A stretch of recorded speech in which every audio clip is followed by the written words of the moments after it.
many Christians say namaste here instead of namaste? It's namaste? Is that... Like Christians that means Jainism? Yeah. Christians Yeah, I never knew that. Jainism, like Jesus. He's been filming everything. And Is that what it means? Because namaste means I see the God in you. I think we're greeting people. I mean, it's welcome, you know. Like you look outside, recognise the image of God on you. You can't, Yeah. but that's what they do. The Christians start saying hello. How long have you been? We don't live here. We come and go. So we've been here. This time we've been here 6 weeks, and this is our 5th time. So we've got about another 6 weeks to go. So you're based in Australia? Yeah, Melbourne is where we live. And so when we're home, we try to earn some money and we can Come back, yeah. come back to places and do stuff. But our connection through Mozambique, through the Iris Harvest School in Mozambique. So we went there a number of times then. We led 2 outreaches here, so that's how we got to the guys here. Okay. The connection. My daughter has been just for several weeks to one of the Mozambique orphanages. We call them children's homes. Children's homes. Orphans no longer. Yes, absolutely. We try to see it that way. So which city or which town? The lowest one. Bluetooth? Bluetooth. Bluetooth is the capital. Bluetooth is the capital. Timbuktu is the base. Yes. That's right. And that's the most organised one. The oldest base. And Stephen was the That's right, yes. so that So that's where she's a teacher with autistic children in Sydney, but she's also been on a mission to Rwanda. Darlene Check as a nurse.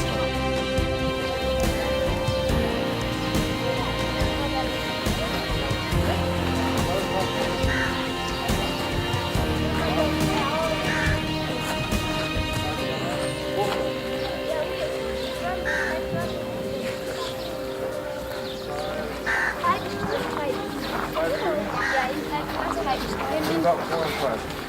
About 4 and 5. 8. 8. Okay, so you have 8. 10. 10. 3. Nursery खोजना नजानु भयो टुर fit बस्छ अनि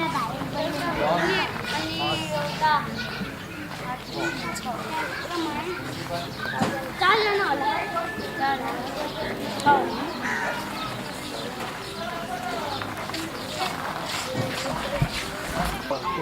एउटा उत्तापट्टि छेउतिर बस्छ उत्तापट्टिको उयो छ नि यस्तो कुन Pues आजा कुछ बुलाने का पापा बेरानी हाँ कुछ लाग्यो जो जन्मदिन थियो so जोइले नपाक्ने अस्मिता कति बजे सुरु 9 or 5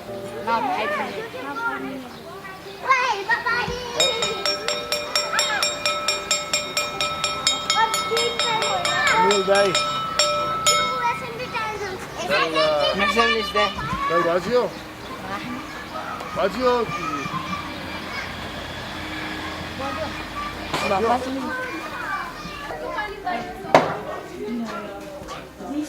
This could be a classroom. Yeah. And it will be a classroom in the future, but look at the brick wall. That's what they were like. And so we didn't know, could we afford to, they call it plaster, put, cement on it. And the floor was just all uneven. And they smoothed it over and we're going, oh wow, we didn't expect you to do that. We just didn't know like what budget would we have to work with. And so God has been amazing. And we put the sheets in up here to make more lighting. And we had, the painter, it's one of these, and just made such a mess. But that's the way they paint. Yeah. Have you seen the rooms? No. because these are awesome to have. Pictures.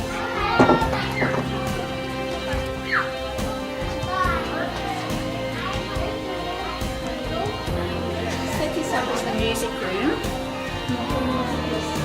This time. So these are the little seats you can buy in Nepal. And Nelson, who is the music teacher, he is part of the Iris staff. He's Nepali, and he has a group called Salvation, which is one of the top bands in Nepal. And he is a worship leader and a children pastor. And we have an old traditional blackboard for him. We can't afford all the blackboards, but they had so much fun yesterday with the drums and the sticks. Yeah. Yeah.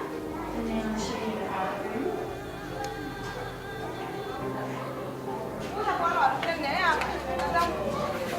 Now this was the darkest of the darkest rooms, and in fact it just looked like you should never put anybody in it.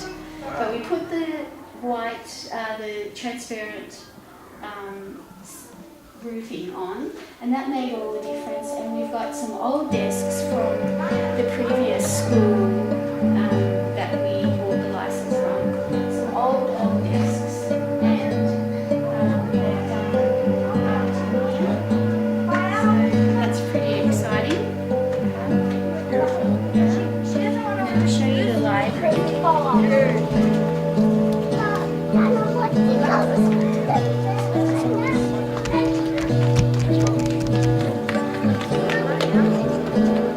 Okay. So.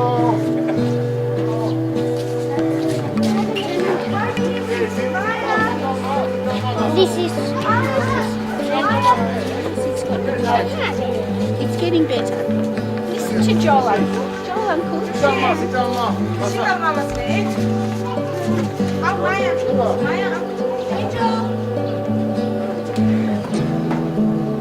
this is going to be the library. Yeah. And we had enough money to put some carpet down. And I bought some round cushions and got the tailor to cover them. And this little bookshelf was really, really old. And we took off the doors and got it painted so we can have some Nepali books and lovely books for the kids to read. And over here is the desk that we hope to have 2 computers that the children will sit near. And when they come to library, some of the children can be looking at the books and others can use the 2 computers.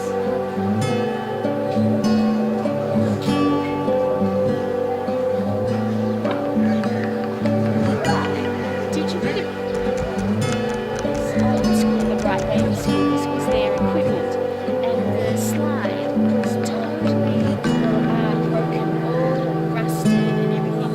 And we had the guy next to us, a welder, and so he put some new metal on it, and Joel got all the old paint off and repainted it.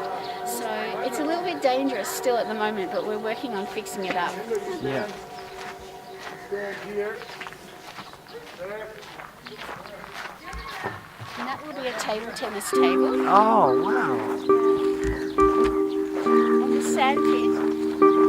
Famous sandpit.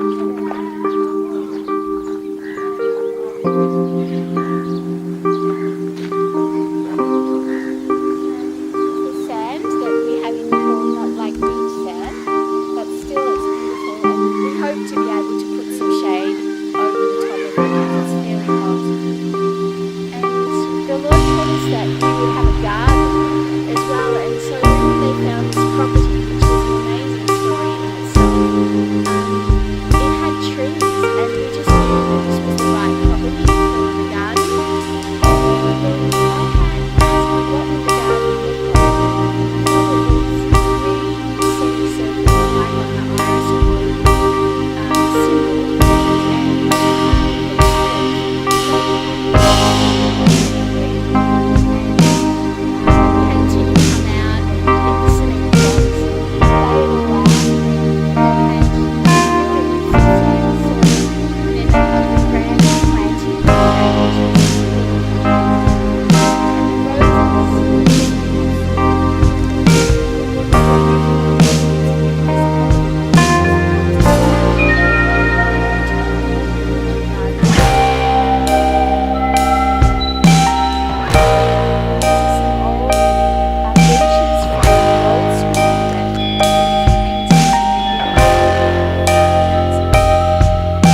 Okay, go, Roger. Go, go, go.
Sorry?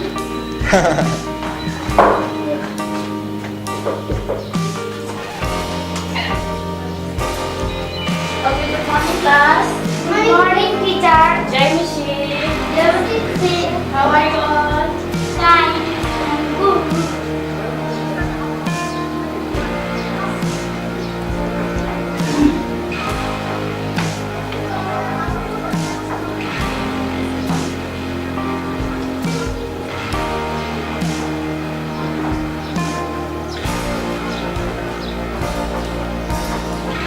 Are you happy today? Yes. Rumah. Kita rumah berikan pojok. Not now. Now everybody come this side. We are going to do something. Running water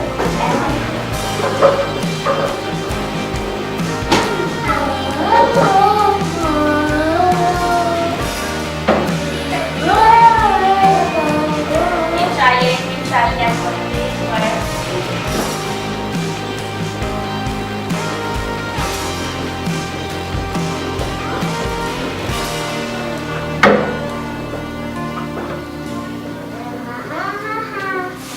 Okay, try it. Okay. And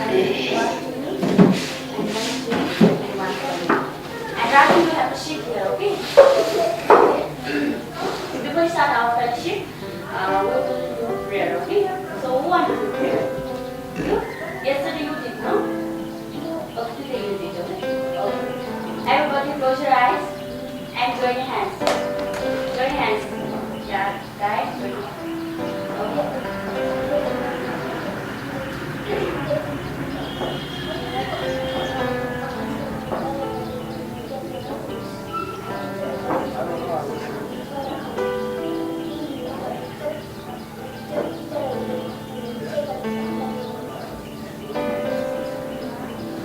Okay, let's sing one song, which song?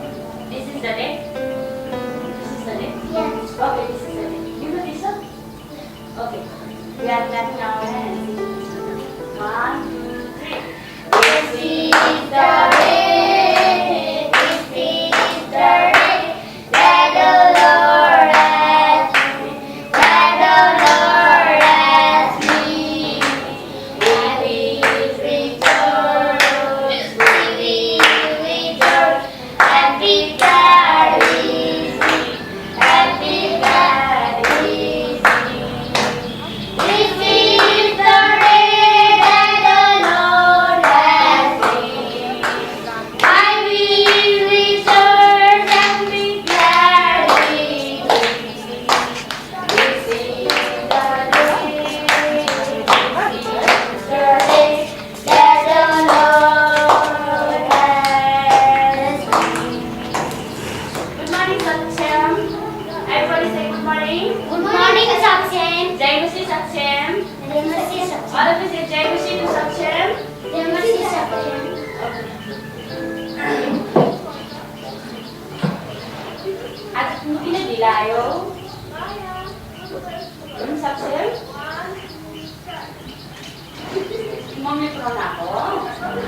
बस्छ ल अनि अलिकति join भएर बस्छ त अलिकति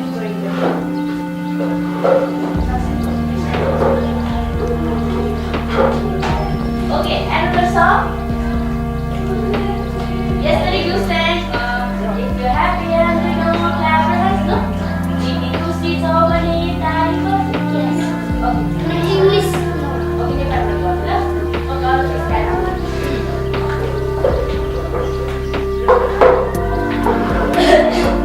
अनि हामीलाई गीतले जे भन्ने चाहिँ गर्ने है जस्तै ताली बजाउ भने चाहिँ मजाले क्ल्याप गर्ने खुट्टाले है अनि खुट्टा बजाउ भने चाहिँ 1 2 चुट्की बजाउ भने चाहिँ 1 2 अनि अब चाहिँ त्यही भएर हो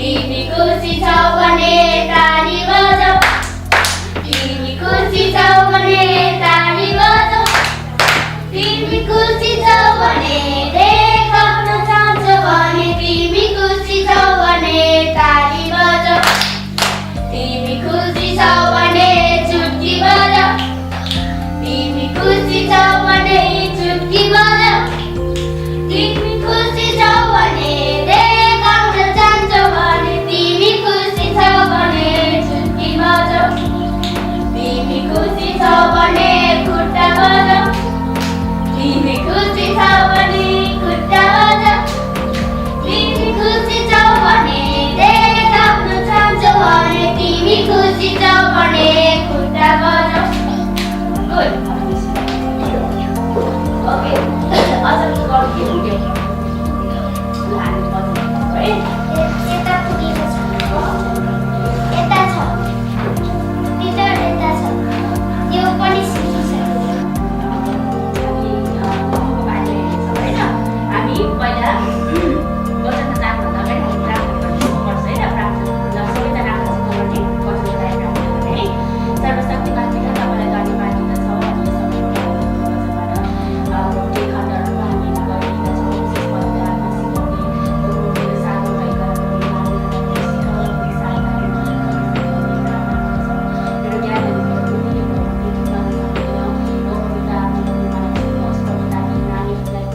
कसरी सिकाउनु पर्ने हो र बाजुको वचन अनुसार प्रभु यिनीहरूलाई बुझ्न यिनीहरूलाई सहायता अनि मद्दत गर्नुहोस् तपाईँको वचनलाई सुन्न प्रभु यिनीहरूको हृदयका आँखा कानलाई प्रभु तपाईँले खोलिदिनुहोस् भन्ने बिन्ती प्रार्थना गर्दछौँ प्रभु धन्यवाद छ येशू प्रभुको नाम ओके हामीले हिजो के को बारेमा हेर्यो हामीले उयो हँ आदमको हेर्न हामीले हिजो चाहिँ आदमको बारेमा हेर्यो अनि परमेश्वरले चाहिँ के गर्नुभएको रहेछ आदम र हवालाई चाहिँ यहाँ हेर राजन मलाई हेर परमेश्वरले चाहिँ आदम र हवालाई चाहिँ त्यो रुखको फल नखाऊ है तिमीहरूले त्यो रुखको फल खायो भने चाहिँ तिमीहरूले चाहिँ असल र खराबको ज्ञान पाउने छौ भनेर परमेश्वरले सिकाउनु भन्नुभएको कुराहरू हामीले हिजो हेर्यो हो कि होइन सक्छौँ हो कि होइन हो है अनि तिनीहरूले त्यो फल खायो त हिजो खायो कि खाएन खायो है तिनीहरूले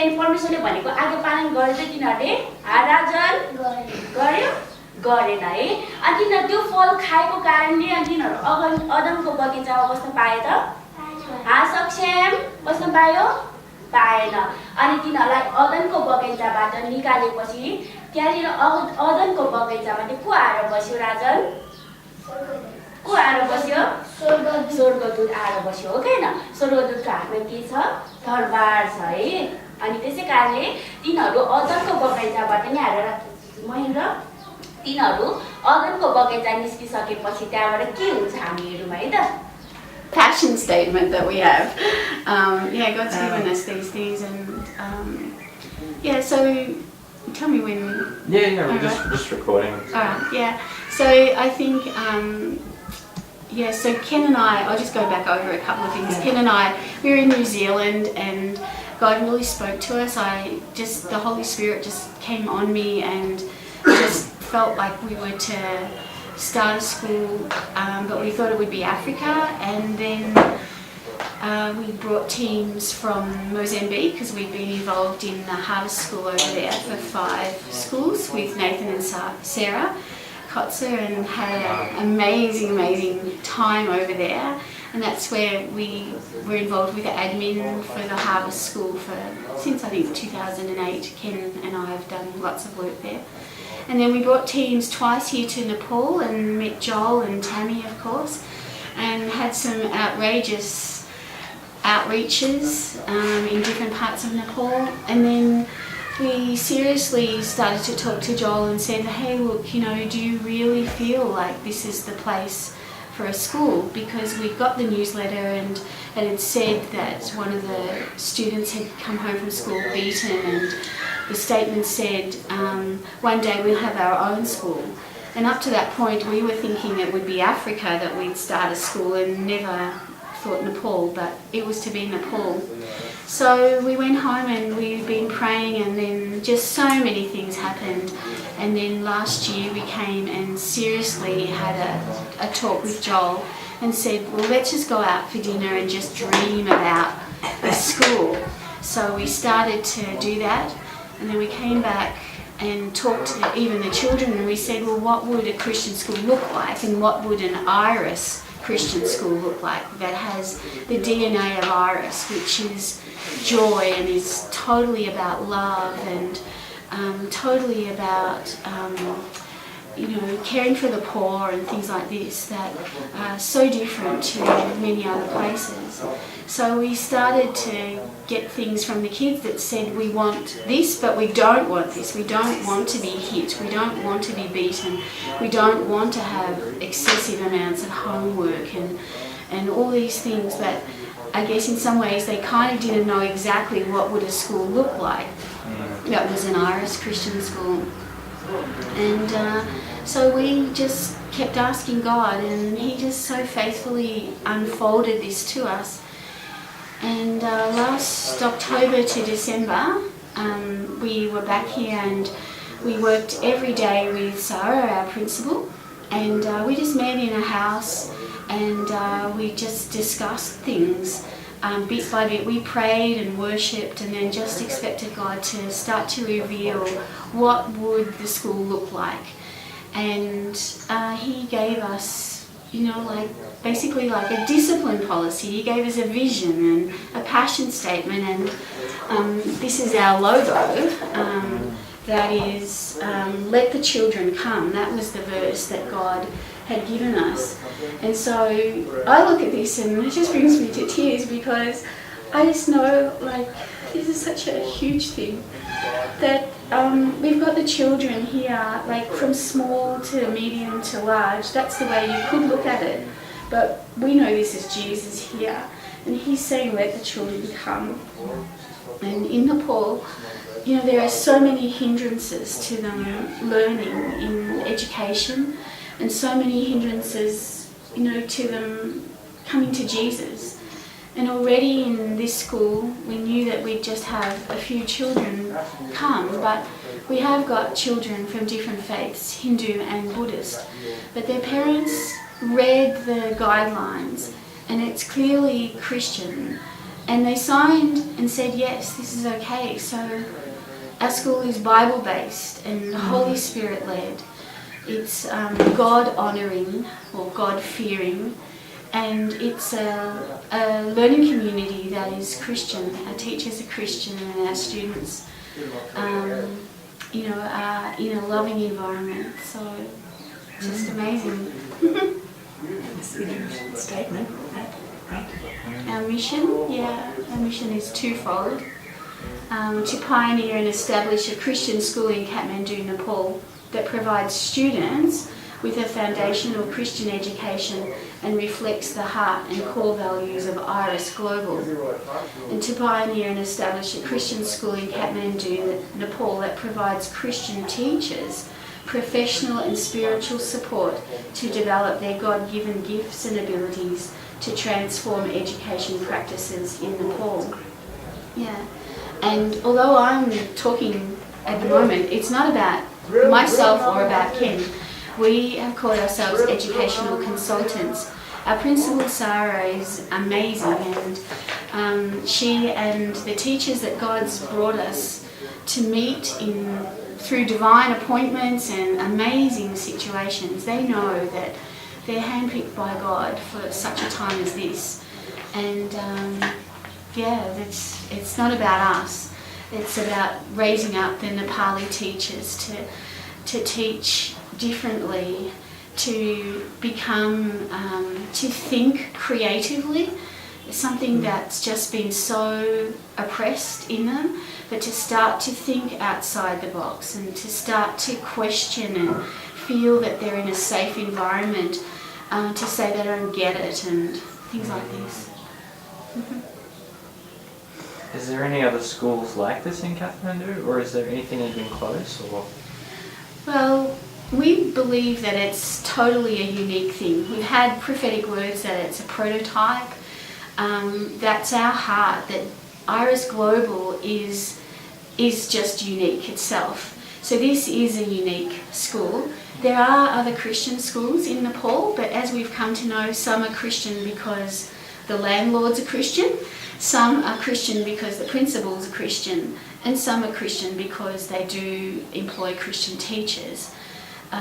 But we visited other schools, but I don't believe that there's any like this one that is really Spirit-led. We are in early stages. We have staff that are mature Christians, and they are learning how to teach in a different way to before. Yeah. I'm just thinking, I'm sure that I've met you or seen you in Sydney before. Have you come and spoken at Jubilee? Yeah. Definitely with Vinny and Izzy. Come and sit down, Kim. You look really, I'm sure that I've seen you. Yeah, we've been up a few times. You've been more than I have. Yeah, but we came up recently. We were part of the. Come and help. Just a moment. Alright. I've got the Kathmandu cough. Yes, so bad. And we need to get Sarah in. If you want to go and get Sarah, because please make sure you feature her, because it's not about us. It's not our.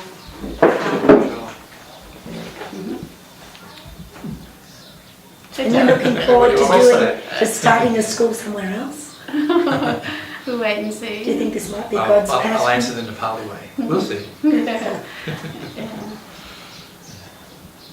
It's also just anything you think that the other Irish spaces might want to know. That's just like, this is my first experience with interacting with Iris. It was very kind of, I guess, a God moment, because I just saw Nathan very offhand, and he just said, "Let's go do this." Yeah. As it is. So yeah. Sure, yeah. I think the thing that we tell teams when we're talking to YWAM teams, etc., or wherever we're invited to speak, is we often talk about saying yes. And for us, it was a matter of listening or hearing God say, this is what I'd like you to do, and us responding with a yes to that.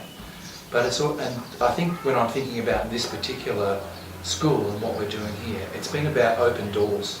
And Jan will often tell the story of a door it was a place in Kathmandu called the Garden of Dreams, and there's a gate there that says dreams above it, and we see that as a prophetic thing. That we're seeing keys everywhere, we're seeing doors everywhere, and open doors.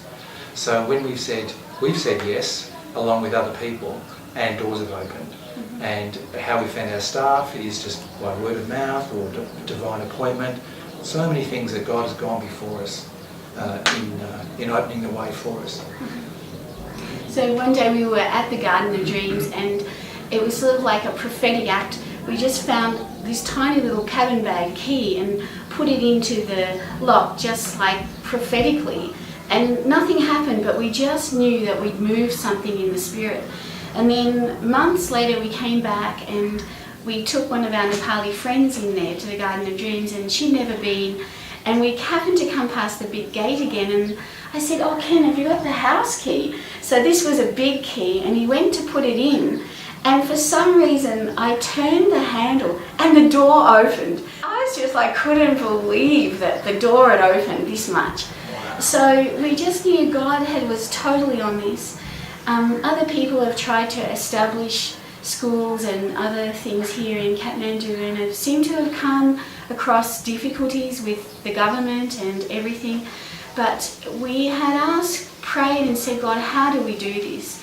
And so God gave us some strategies, and one of them was teacher sponsorships. So in Australia, we have had some people that have helped support the teachers because to get a school up and running is very challenging here. And we didn't know how many students we'd have to get started. And so we've had teacher sponsorships. That was one of the strategies, and other things that have happened that we've had to ask God, how do we do this? Because there was totally no documentation that we ever knew about from any other Irish school. Not that I think there are many Irish schools around the world at this stage, but how to do this. So, he showed us a vision, and the vision statement here is to establish a school founded on a Christian worldview where students receive an excellent holistic education and where an innovative curriculum is delivered by a committed and caring Christian teachers. So that's the vision. We have a passion statement, which I'm sure Irish people would really, really love to hear about. Sorry, PE. she thinks we have PE now? Yes, because I never got to tell her that the classes are combined. Oh, okay. Yeah, because we're filming. Want me to have her come and touch real quick? Sorry? What do you want me to tell her? Yes, if you could, that you're going to combine the classes this morning at 10:15. 10:15. Yes, Okay. unless you want to do them separate, Joel. No, that's fine. Yeah, I think we need to get the Passion one to read. Would you like us to read the Passion one? Yeah, it's just off the wall. Is this making sense to you guys? 'Cause Absolutely, I'm loving it. Yeah. So the Passion one is like, this is Iris. This is like phenomenal. Is it best to hold it up or just read it? Yeah, pulling it up is great if you can read it. And then we've got to get Sarah in too. Yeah, she can. Come and sit here. So I said to Matt, well, you've met Matt here. Yeah. Yes. I'm Sarah. Yeah. That it's not about us, it's about you and your school. So I was just going to read this, but maybe. Well, can I say, if I say something first, we can talk, no, you do that first, then I'll say something then. And then Sarah, you see, they're filming you, so you just need Holy Spirit just to tell you what to say about the school, your little bit of your story as well, all right? So you're going to talk about the passion? Yeah. First. All right. So this is our passion statement: to unlock the children's and the teachers' spirits, to see that they are made in the image of God, creative thinkers and creative doers, radical disciples and beloved children of King Jesus, who are free to love anyone and care for the poor, and that through their learning and teaching experiences and God encounters at Irish Children's School, they will become lifelong learners, dream and step into their God-given abilities and gifts that will catapult them into their destinies and influence eternity forever as heaven invades earth in Nepal and beyond. It's huge, but that's what God gave us as a passion statement, and this is just the start. And He has given us the amazing children that are part of the Irish Children's Home that have been orphaned. Some of them have some relatives, but there aren't people that can care for them in the same way as the Irish family here. So they're the core of this school, and the Irish staff are just such amazing people. So for the last 4 or 5 years, the Irish Nepal base has been developed, and now God's birthed the school here. So we have an amazing group of people that love Jesus passionately and who are just an amazing community of people. and Sarah's one of them.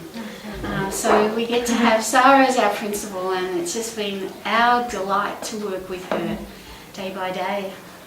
Yep.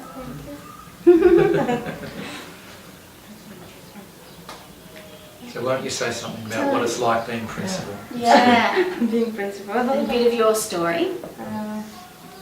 It's a bit long story, so I'm not So saying. talk to So you can start. We can start with your name and Okay. where you're from. Yeah. So yes, speak up. I was speaking a little bit louder.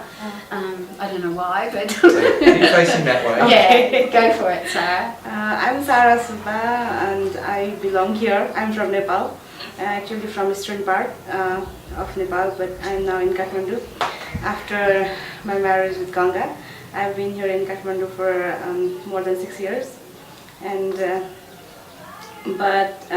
being principal, to be principal of this school, like it was not, like I was not thinking anything about like being a principal of Irish school or anything like that. But one day my husband, he works with Irish Global with Joel and Tammy, and then he came to home and called me as, "Hey, Principal Sarah," like that, and like it was like that. There's something that I rejected for some times, like no, I can't do. Maybe this is not what I have been doing. I was just teaching, but I was not doing anything like principal. But so I was afraid before, but later on I prayed and not other things, not the job of principal, but God told me only about the children.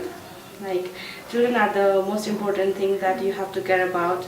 So then, as you said, like courageous woman, you were saying before that, and maybe so like I step out a bit out of my comfort zone and started. And last year in 2013, in maybe June, I got to meet with these people, these wonderful people, and then I started doing the things about the school, like how we are going to start and what we will be doing, everything like that. And they train me, teach me, and we got to share, we got sharing things like that. And yes, now we are here, and it's just the beginning and brand new and new thing for me also.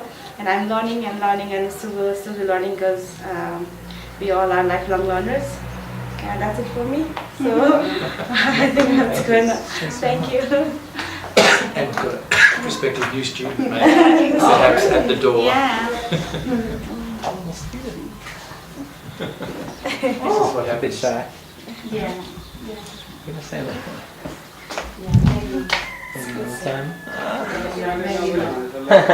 Just coming. I was just going to say that one of the things that we can't ever forget is part of the emphasis of a school like this is that it's not about foreigners coming into a country and doing something that they would do at home and sustaining that the way they would do at home. It's got to be, it's a Nepali school, and as much as we are supporting by training and trying to bring in policies and procedures that we think will be useful here, we're lifting their wings in a sense, or from working from behind. We don't want to be the upfront people, because they are the teachers and the Nepali, and even though the teaching as time goes on will be in English, particularly as the kids get older, they have more and more of their teaching in English, but it's not about English speakers being the ones who are doing the teaching. So we're the support people behind all this, and I think that's the sort of model that we've learned through IRIS, is that it's about raising up national people to take ownership and responsibility of what's going on in their country, and it's their education system, it's their children, and as much as we can help them, we really want to encourage them to take responsibility for themselves. And we just think that's exciting to have, as Jan said, we feel like we've come in building on the foundation that's already been laid over a number of years from the missionaries that have been here, families and others that have committed themselves long term to be here. They've laid foundations with relationships. They have the children's home established. They have beautiful Nepali friends. We have lovely worship, great church, all Nepali. And so to build on that with the school is just great. Yeah.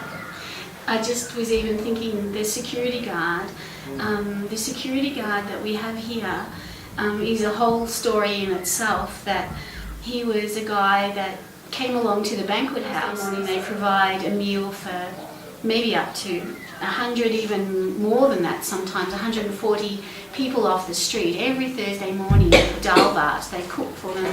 And they also have like a healing rooms in that they will treat first aid for the guys because they have many cuts and really yucky injuries from just being around on the streets, and they'll treat that and pray for them. And so amazing miracles have happened. And I think our security guard is a miracle because he was one of the guys that came off the street in great need, and over the time he became a Christian. He loves Jesus, but he basically was just coming Thursdays to Banquet House and Saturdays to Nepali worship, and he really needed a job. And so the school was starting, and we had on our list we needed a security guard, but we didn't realise he needed to live here. So we actually had to build a house for him. So the cost of all this kept going up, and so we built him a house. And this guy from, I didn't really explain well, but from the banquet house, they asked him would he like this job, and he said he would love this job. So he lives here. We had to build him a house. We found him a bed.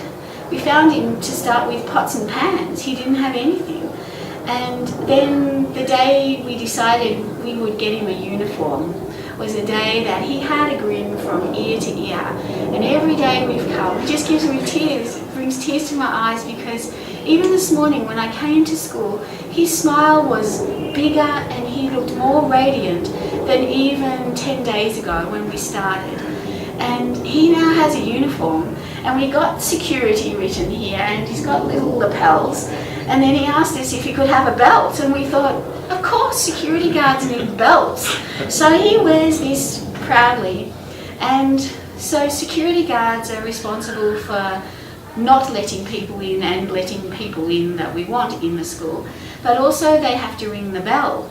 And what happened was we needed to find a gong that he could gong, and we needed a clock for him to be able to check the time. So we got this enormous clock and we put it out there, and I don't know how many times he walks from his house to the clock to check if it's the time to ring the bell. And he has faithfully kept the times for us.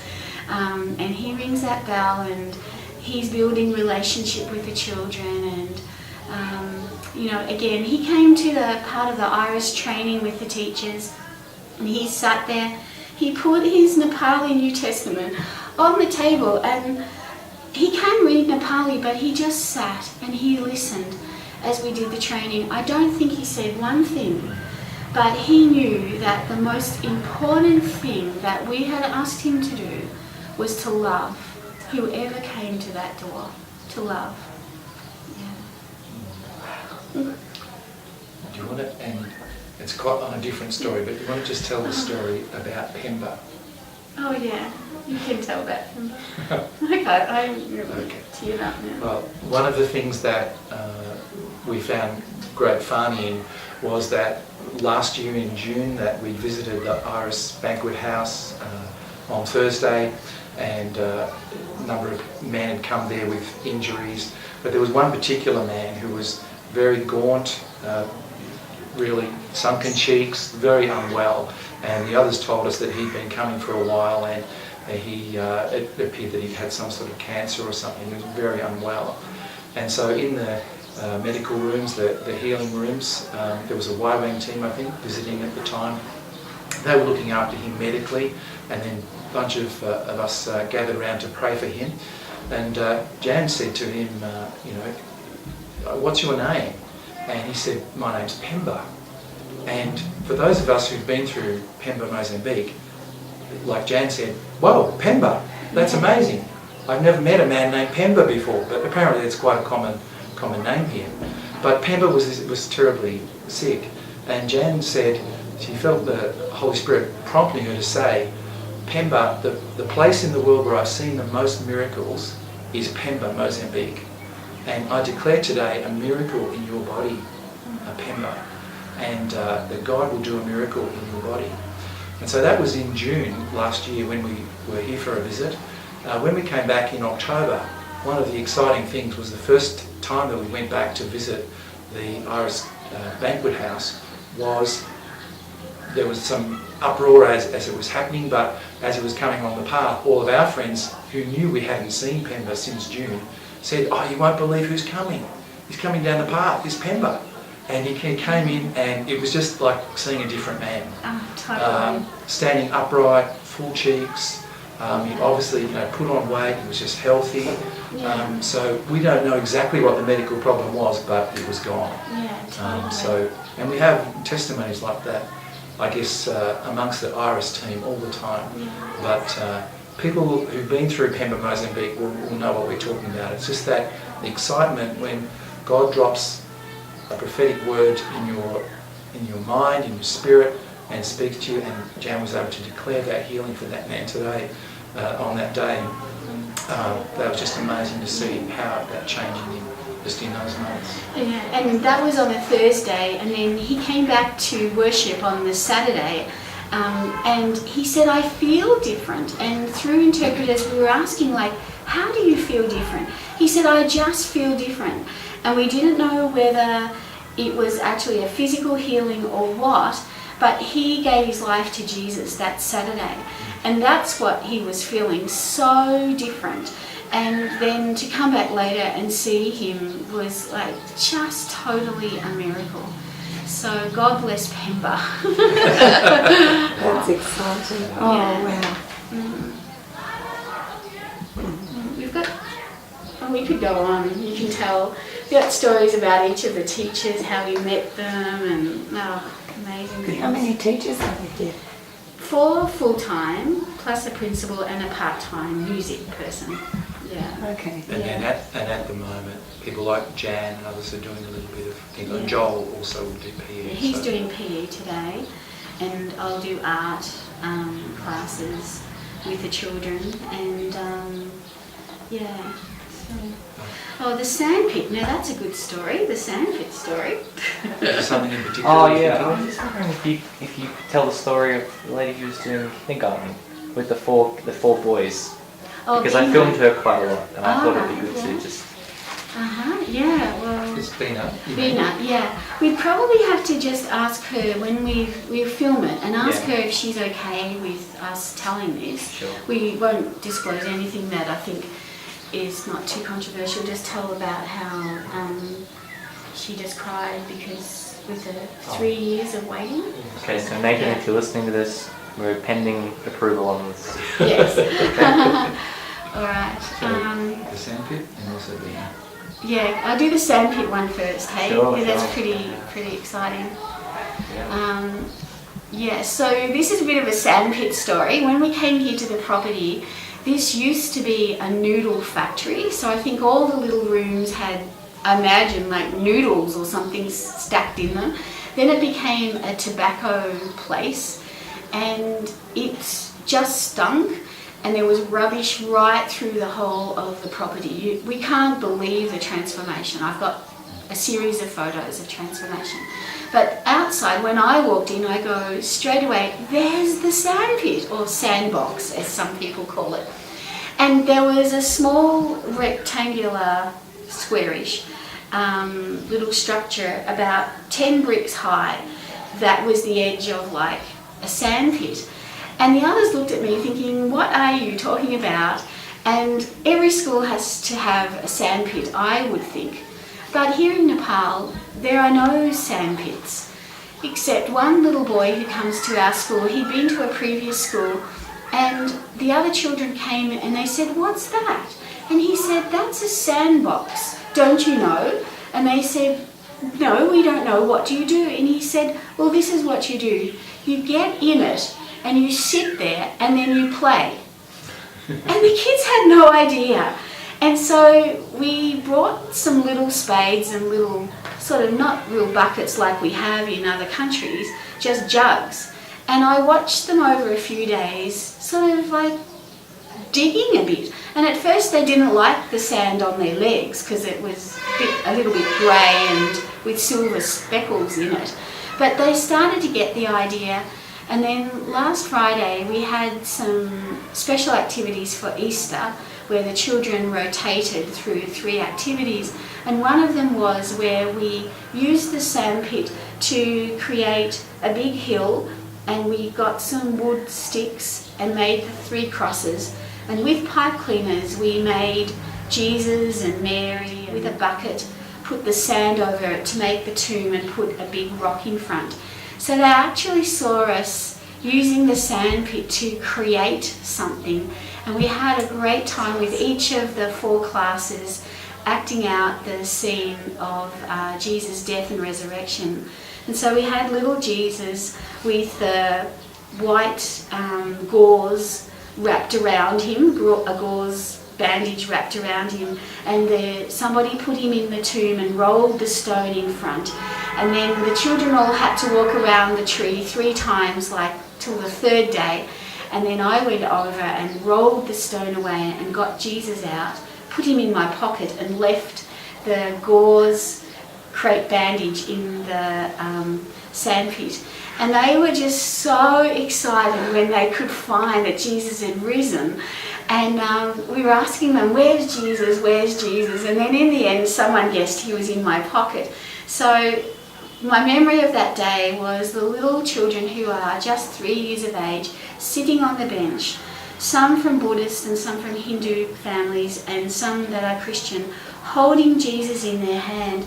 And I said to them, you know, Jesus lives in our heart. And if you put Jesus near your heart, and we passed it along from child to child, and one of the little Hindu boys, he didn't want to put it there, so that was okay, we passed it.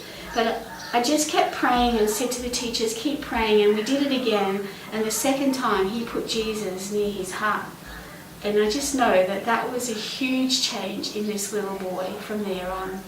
So our sandpit has already been used in amazing ways, and they're learning how to play in it and have a lot of fun and not throw sand. Sorry, I went on a bit there. I like that story. Oh, I can't believe how emotional I am.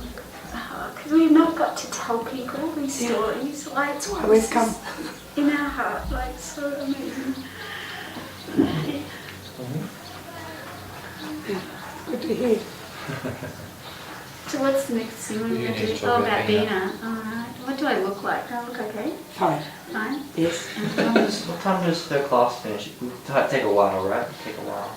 Bina. Better that you tell the story than her? Or? You don't get her to tell. Class is at 11. But she's no, busy till she's 10:15. She has time. 20 minutes. Yes. Her English English is not absolutely wonderful, but she'll tell the key things, yeah. Okay. So I'll just tell. Let me just think. Sure. So we met her through another organisation. Advertised. Yeah, and then in the interview told us she'd been waiting 3 years. Some years, yeah. I think actually she said Previously 5. worked in Christian school. Yeah, and they hadn't, I better not say that, but they didn't treat her well. And she was on her way to another interview, and her husband rang and told her to come back. Yeah. And without answering prayers, it's good. Oh yeah, alright. Maybe I won't use her name. Teacher of the UKG class. Yeah. Yep, sure. Alright, okay. Yeah, did you want to just quickly say a disclaimer for Nathan, just in case she doesn't want to, just so Yeah, that when he gets okay. the footage, she's going to get all this raw. Nathan Katza! Yeah, say hello to them. Say hello. Oh yeah, like we are subdued here, Nathan, but sorry. We love you guys, Nathan, Sarah, and Izzy too. Oh wow.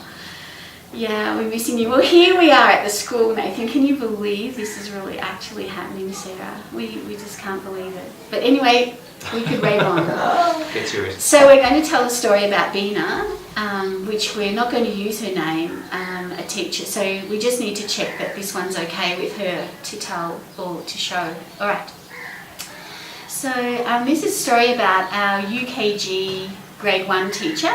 UKG stands for Upper Kindergarten. So the children are about 6 and 7 years of age.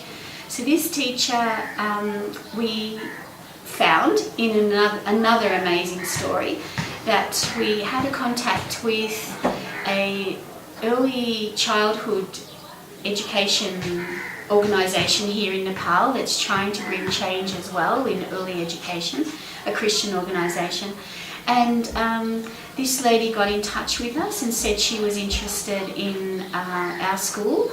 And when we interviewed her, it was an amazing interview because at one point she just started crying, and we encouraged her to talk in Nepali because it would be easier for her to express her feelings. And she told us that she had been praying for quite some time, like about maybe 3 years, of where to work. And she'd been offered other jobs in other schools, but she turned them all down because she felt the Lord was saying that there was going to be a Christian school that she would work in. And the very day, after the interview, the very day we offered her a job, she was on travelling by bus to another interview for another school. And her husband rang and he said, I think, actually I've got this wrong, I'm sorry. It was the other way around, wasn't it, that we'd offered her, alright, No. so this is the bit to put in. When she saw the advertisement. That's right, Not yeah, after the offer. not after the offer. Yeah, so she was on her way to an interview and her husband rang because he'd seen our advertisement.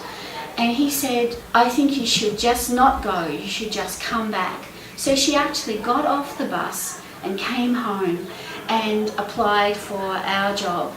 And then in the interview she told us that she'd had several offers from other schools, but she knew that it was a Christian school that she really wanted to teach in. And when we brought her out here, we showed her the building, and it wasn't completed, and we were feeling a little embarrassed that it was still in such poor state, although we were already working on it. But that didn't worry her. She just wanted to spend time, and she went back into her classroom and she said she's not going yet. She wanted to pray, and she went into her room, and we just know she knelt down on the ground and just prayed in her room. Yeah, thankful to God for providing for her this job that isn't just about money, although that's important as well, but in serving God, Jesus, who she just loves dearly. So in the interview it was exciting for us because we'd been hoping to have some teachers that had early childhood training or had this extra training. And so we felt that she was an answer to our prayers when she came to the interview.